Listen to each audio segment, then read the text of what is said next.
Well, howdy there. So this is a follow-up to our little engine replacement video that we made the other day. I'm going to go ahead and kind of give you a little quick look, or re-look at what we did. Sorry for the mess in the garage, but this is our old motor. It's a 195cc. It's a Comfy, one of the better ones I've had. Already got it drained of gas and everything. It drained out the fuel bowl, which had no debris in it, by the way. Well, we replaced that motor with a 170cc or 173cc. I believe it's a 6. I don't know what the horsepower is, but it's a 6. Has 6 foot-pounds of torque, or 6.5.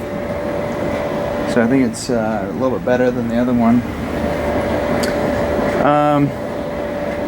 Couple things, very easy to install. They had unthreaded holes, so I just rethreaded them with my steel bolts from the other motor, and then we were able to just slap it back on there. We could not use our old blade adapter as well as our blade, which is a good thing because I don't know where to buy new ones, so that one's pretty worn out. So I got your standard MTD replacement blade and blade adapter. This is the old one here. The reason why we couldn't use it is because the crankshaft on this one is a 1 inch, and the motor here is a 7/8. So we bought a new adapter that had a 7/8 crank, or a 7/8 inside diameter, and you know, everything actually still lined up pretty good, so it wasn't an issue with our blade height. Our engine stop, or blade brake cable. I forgot. I don't know why I didn't show this in the video. I guess the clip didn't record or something, but it basically just goes right into this spot here. I mean, it worked exactly the same, because this motor does come with a blade engine stop, so that was kind of convenient. But basically, you just loop it in there and loop it in there, push your line in, and you're done. This is my throttle setup. I took the spring here off the actual piece here. Took the set screw out of here, put a zip tie in it, and just zipped it up until I got it at the right idle. But I mowed 2 yards with it. I've used actually 3 yards,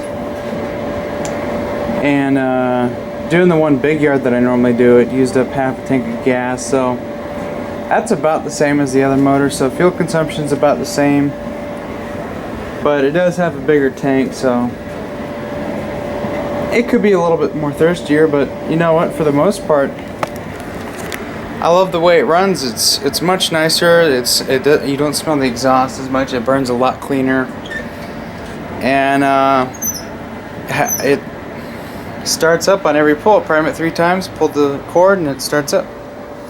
This other motor here,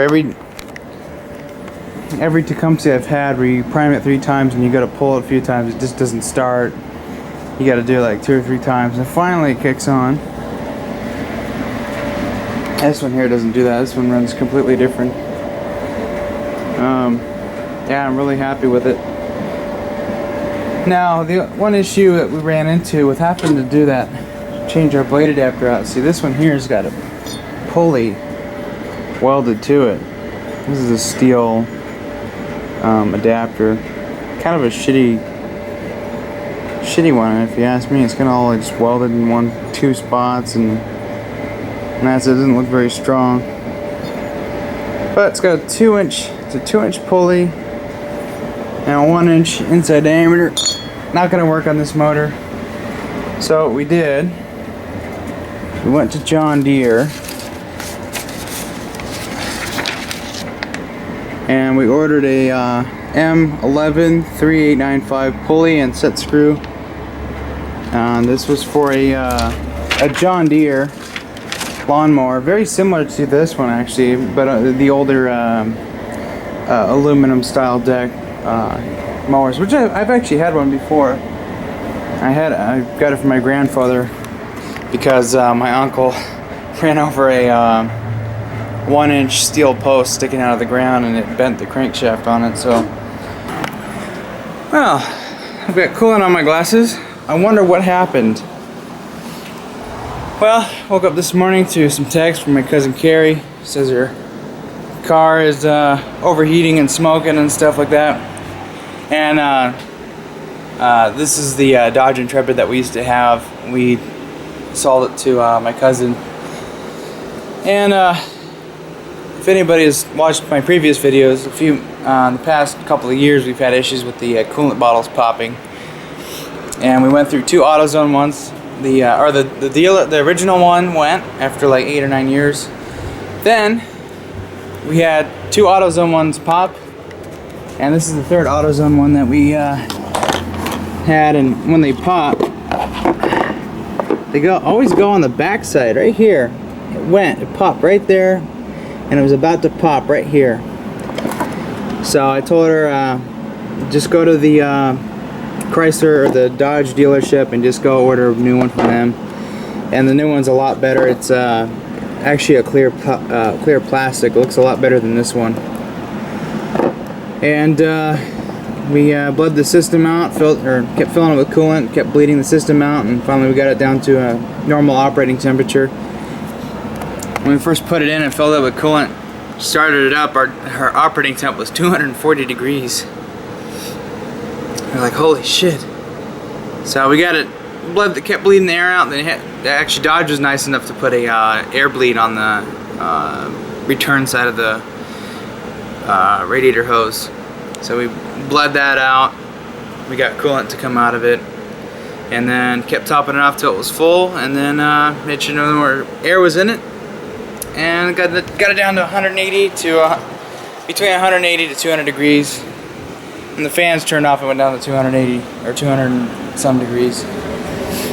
But while we were waiting for them to get that part, we went to John Deere and picked up a pulley for a John Deere lawnmower, which I just bought it for the size. And we got it to work on this guy, so now we have self-propelled. And I'll lift it up here in a sec. Luckily the guy at the dealership, the John Deere dealership, was smart enough to give me a set screw. So got the John Deere pulley in there. It's all lined up perfectly. I did not use a key. I just used the set screw. Put NECs on it, use a set screw as a keyway.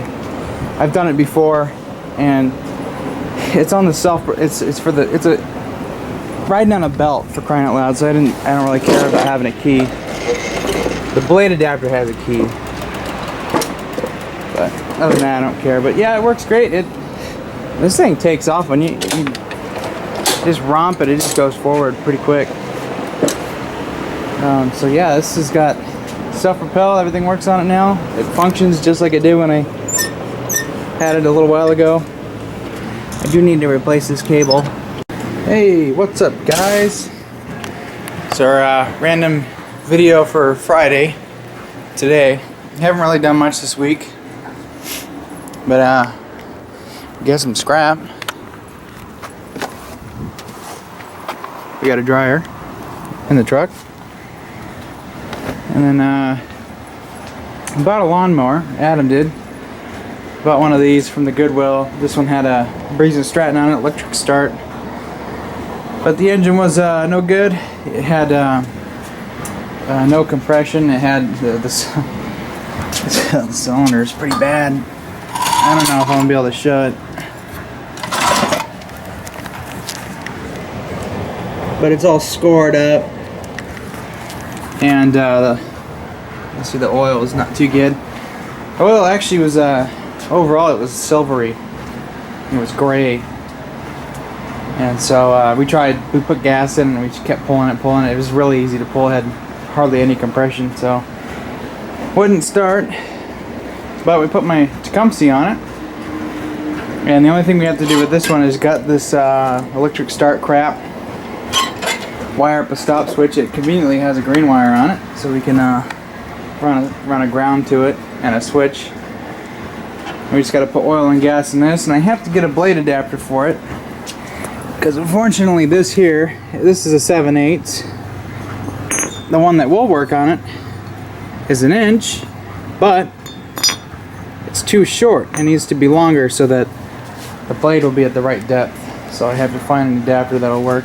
I found it seems to be a 1 inch, so I'll have to order one, and then we can get his mower going, and then he'll have a lawnmower. The transmission on the self-propelled seems like it might work, but it doesn't have a belt, so we'll have to get a John Deere pulley for it and a belt if you want self-propelled. But I'm gonna put these guys in the shed, and then finish cleaning up the garage and kind of picking at it, putting garbage in that box, and trying to get this all cleaned out. I got to empty out my can there. We changed the transmission fluid on the Colt, and we found our reasons for grinding reverse and first. We found some gold nuggets and metal filings. So his tranny's doing okay. It's got fresh fluid. This is actually what the fluid looked like, by the way. It looked like motor oil. So at least it has fresh fluid. But anyways, I'm gonna finish cleaning this up. Uh-oh. I put a pillow in here. It's the growling pillow. I might want to put a counterweight in there. There, I put one of my uniforms in it. It wasn't really that dirty. Anyways, I'm going to go over a couple things that we'll be doing with the truck in the next couple months. I'm going to be getting some money to order an EFI kit for it. It's a throttle body injection kit, but I've heard some good reviews about it. At least a better fuel economy, even though it's a 750 CFM throttle body. But I'm going to get it so we can get rid of this carburetor crap. And that way we can tune the engine and have it run properly and get a little bit better mileage and more power. So that's what we'll be looking at getting here in the next couple months. Or actually, yeah, end of August I think I'll try and get it. But in the meantime, I gotta finish cleaning up this garage. It's a mess.